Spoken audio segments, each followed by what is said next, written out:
Hello everybody and welcome to Books. Before we get into today's review, I want to remind everybody to drink Dr. Pepper. The subject of today's review is this shiny book here, WARCROSS, written by Mari Liu in 2017. Now, the premise of this book is that the virtual reality game WARCROSS, created by Hideo Tanaka, has completely taken over the world, and everybody loves it, and it's extremely popular. So popular, in fact, that it has its own league of professional players, and a dark web on it called the Dark World.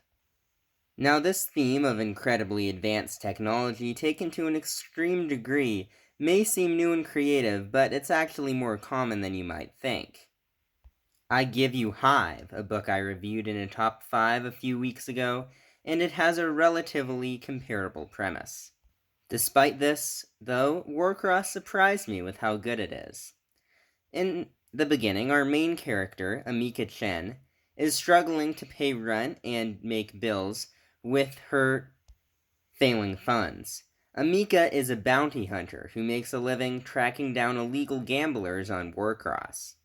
Just about as she is to be evicted, Hideo Tanaka, the creator of WARCROSS himself, flies her to Tokyo so that she and her bounty hunting skills can track down a hacker who has been messing with WARCROSS, whom Hideo refers to as Zero.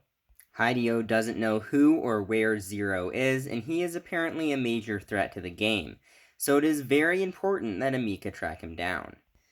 In order to enable her to do this, Hideo places Amika on one of the WARCROSS professional teams, where she will play in gigantic tournaments and use her status to hopefully help track down Zero.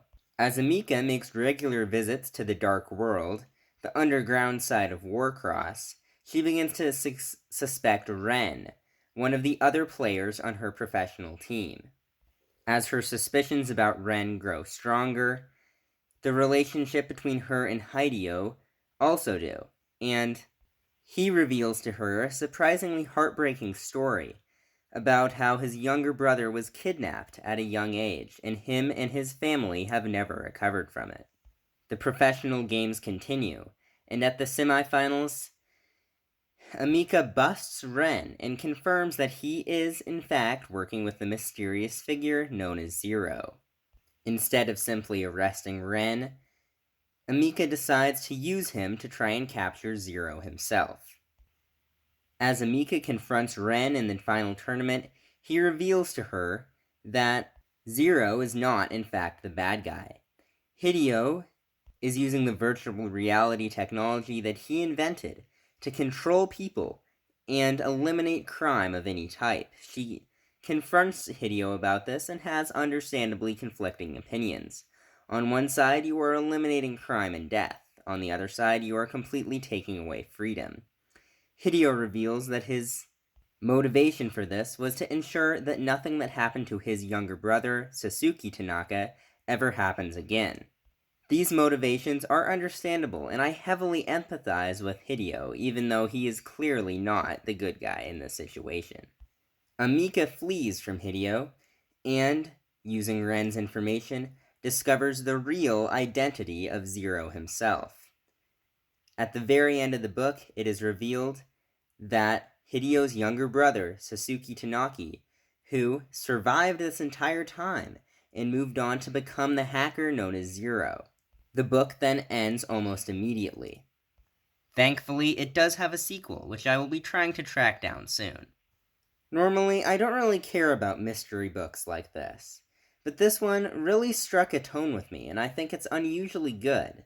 The characters, and as I mentioned earlier, their motivations are well planned and written out, and I really appreciate the effort that was clearly put into this book.